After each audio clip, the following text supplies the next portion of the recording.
ให้จำอายในน้ำผู้มาส่งทางได้มาสู่เคียงข้างเพียงแค่ผ่านสิบอกขึ้นต่อไปหลายกว่านั้นให้เจ้าพ่อทางใหม่หักเพิ่นสาเด้อนางมือนี้เบิดหน้าที่ของอายส่งทางอย่างใหม่กับคนใหม่ที่บ่แม่นอาย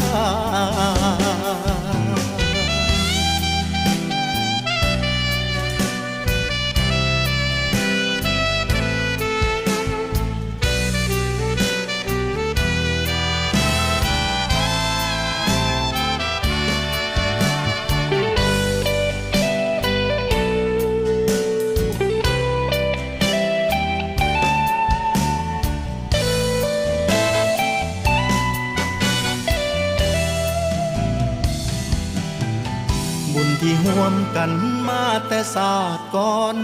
แค่มาพบกะเสียเจ้าไปต้องสละคำว่าตลอดไป